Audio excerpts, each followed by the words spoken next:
さあ来ました、ケイキャンバンコンマイルームです。とうとうこの時がやってまいりました。納車しました。私の新しい愛車バンビーノから変わってリュウ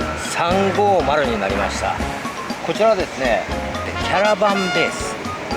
標準ボディ、ナローボディといっぱい言われるこの標準ボディ、高さが2.1 いかないやつですね。で横幅もちょっとタイトめと、こちらをチョイスしてみました。早速ですねこちらリュウ350をちょっと紹介していきたいと思います。ですね、ちょっとこれ私紹介する前にですねもう待ちきれずにですね様々もうカスタムをある程度しちゃってますので、ちょっと簡単に紹介しながらですね、それは別で動画撮ってますんで、それはいずれ出します。さあこちら今ポップアップを上げておりますけど、こちらポップアップを上げないとですね高さが 2.09 メートルということで2メーター1を切っております。はい、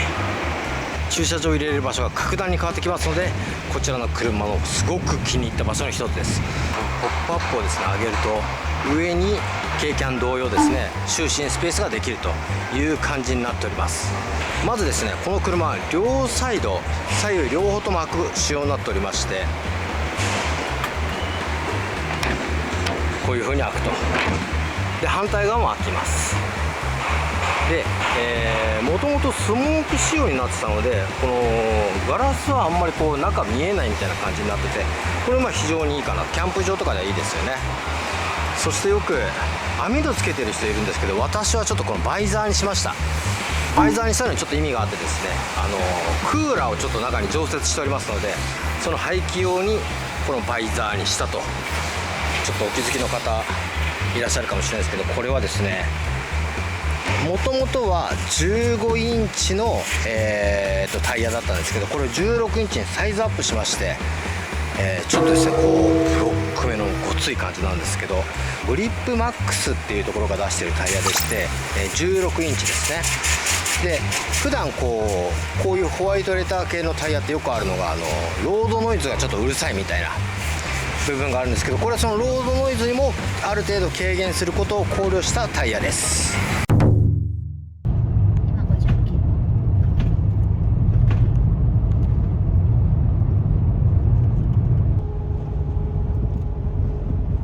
今80キロです。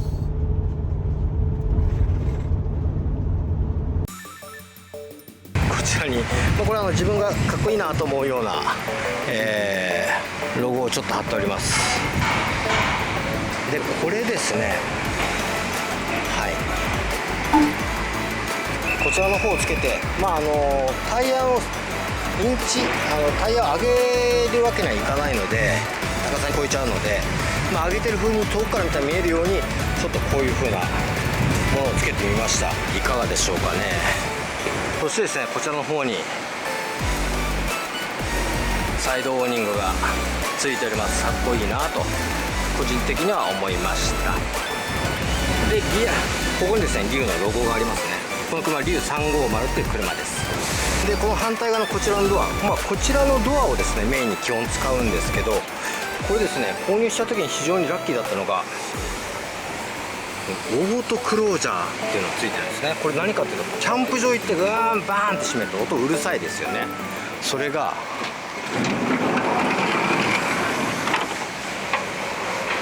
ということでこう軽くポンと置くと勝手にグッと閉まるっていう。これちなみにリアゲートにもついてますね。こちらの方は僕ぶつけちゃいそうなんですぐ貼ったと。なんか鉄のやつもあったんですけど、プラのやつがいいかという感じでこれを貼りました。さあじゃあ後部の方に行きたいと思います。この車の後ろなんですけど、こちらにもリュウのロゴが入ってますね。リュウ、はい。でこのステッカーは自分で貼りました。このように前のオーナーさんだと日産のロゴを黒く塗ってるんですよね。かっこいいからこのままでいいかなと思ってます。でこれちょっと自分でつけたのこれなんですけど、ちょっと見にくいかもしれないんですけど、バーですね。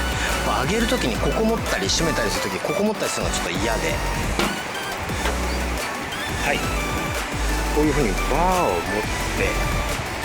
て、下げる時も当然これでやればいう感じの仕様になってます。で後ろのドアね、ここにスイッチがあるんですけど、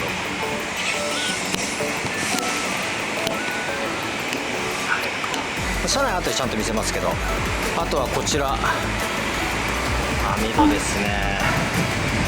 これはキャンプ場行ったら虫がねちょうど今入ってくる時期なので、こういう網戸をちょっとつけております。運転席はこういう感じになってます。もうですね、こうマイクつけたりとか GoPro つけたりとか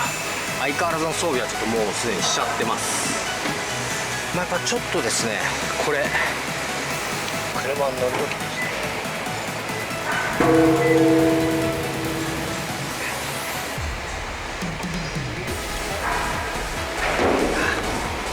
といった感じでですね、高低差が結構あるんですね。タイヤがでかいだけにこれね、乗りにくいのはちょっと難点かなと思います。そしてこちら運転席でした。これバンビーノの頃につけたこのカバーですね、これ自分でつけました。結構つけるの大変でした。でシート変えて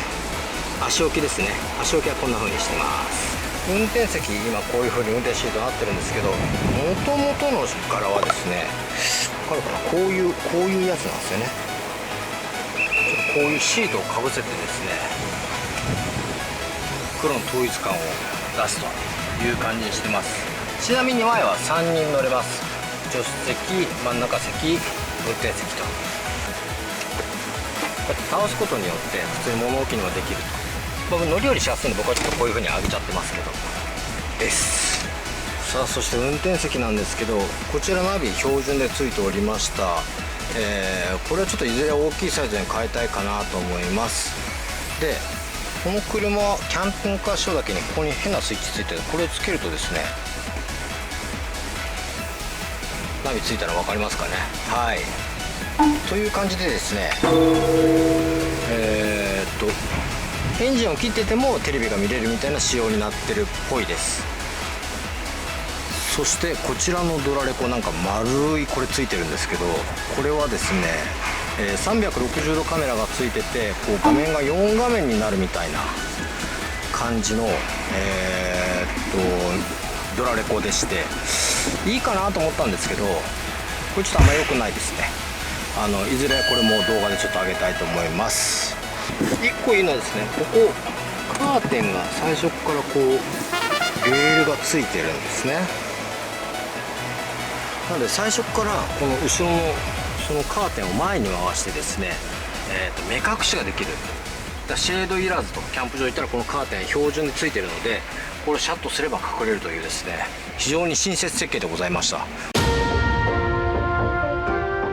さあ、それではちょっとメインを見ていただきましょう。車内シェルでございます。こちら先ほども言いました通り7人乗車の車両になってます。ここに2人、ここに2人、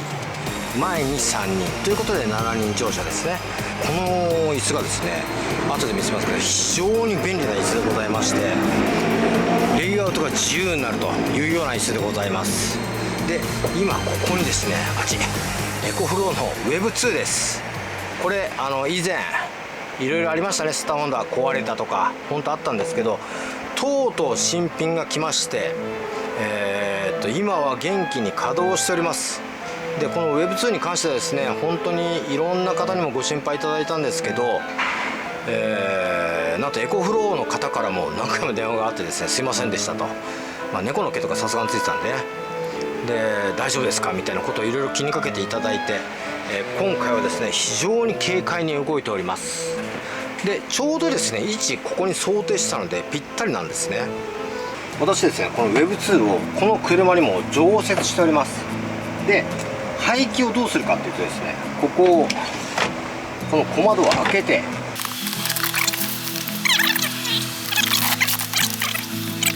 これでですね完了でございます。だから設置、前の最高クーラーの時に非常に苦労した設置ですね、それが今この状態になってなくなりました。これも本当にありがたいです。そして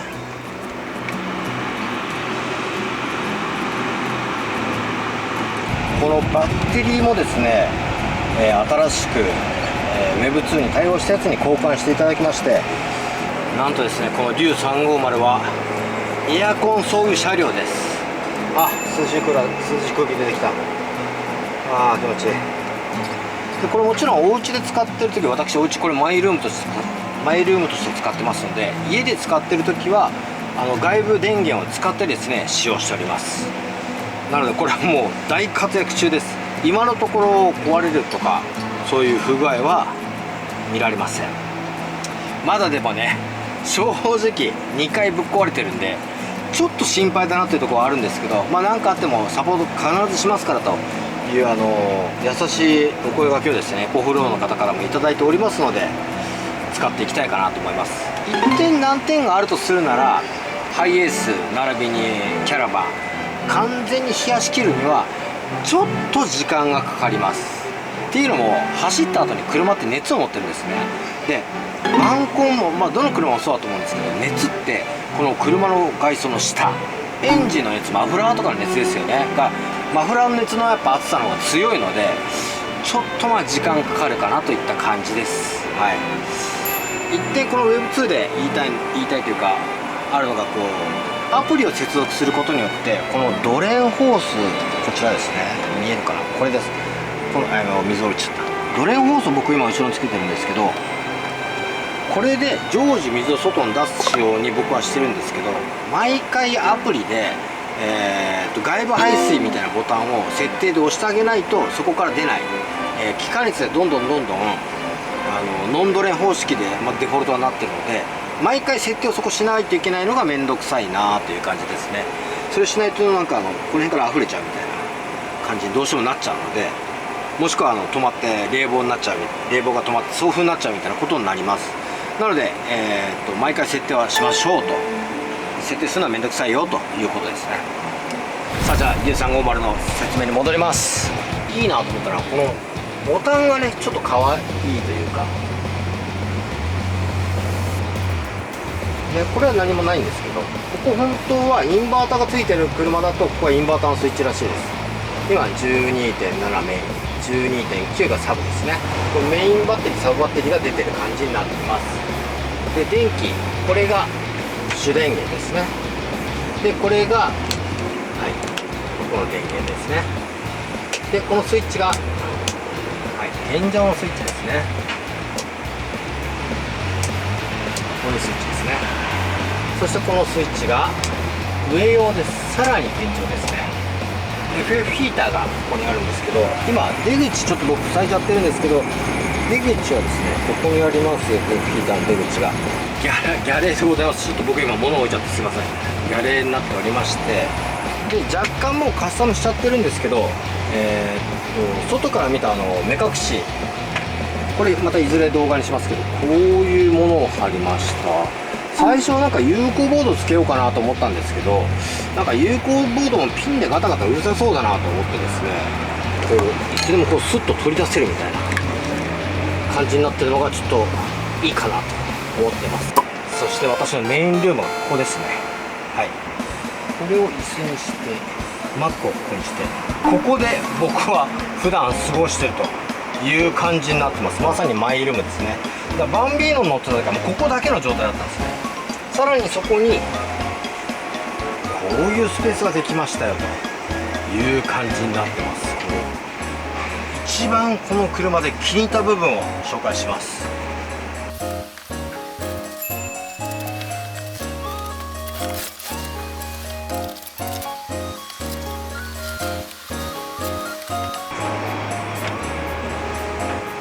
今椅子を前に両方出すとバカーン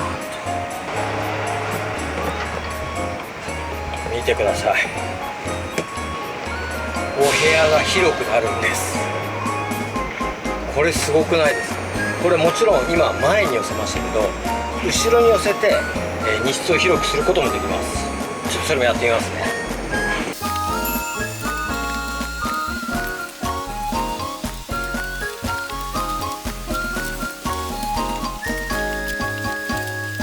さあお分かりになりますか。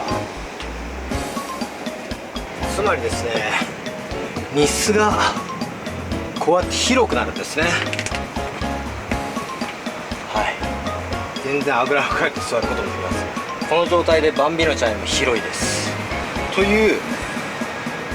椅子のですねバリエーションがすごいとレイアウトをめちゃくちゃ自分の好みに変えれるということが僕の中で本当にポイントですね。ベッド展開することももちろんできます。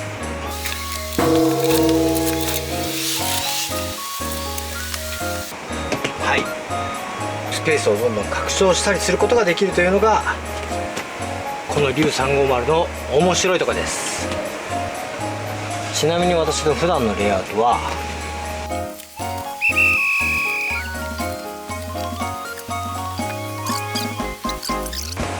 こうやってここで編集作業して疲れたら、こうやって足を伸ばすと非常に楽なスタイルでございます。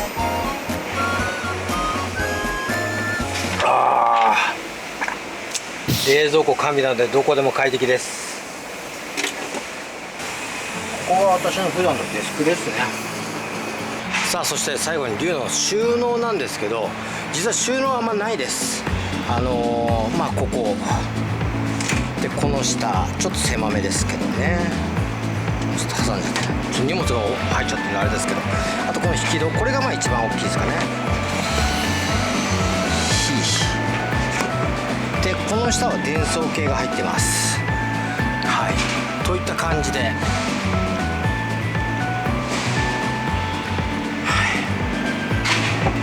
さあといった形で私の竜350新しい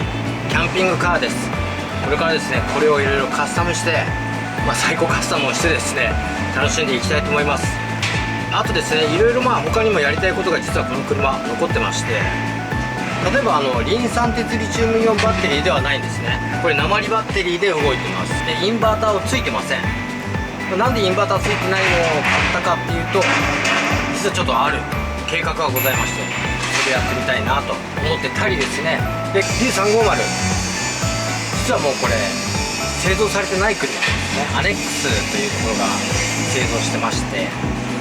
それを作られてた方がもう会社の方退社されてしまったそうで、今はウトネって聞いたことあるかもしれないんですけど、ウトネ500とかですね、ああいう系譜に流れが変わってます。なのでその流れの元になった車かなと思います。だからウトネみたいですね、なんか変なところになんすかね、コンセントがやたらいっぱいついてたりするんですよ。それもちょっと面白いなという仕様になってます。軽キャン好きは正直変わってないので、やっぱ相変わらずキャンピングカー見ると軽キャンだとか言っちゃうんですけど、軽キャンを含めですね、このバンコンも楽しんでいきたいなと思います。それではまた。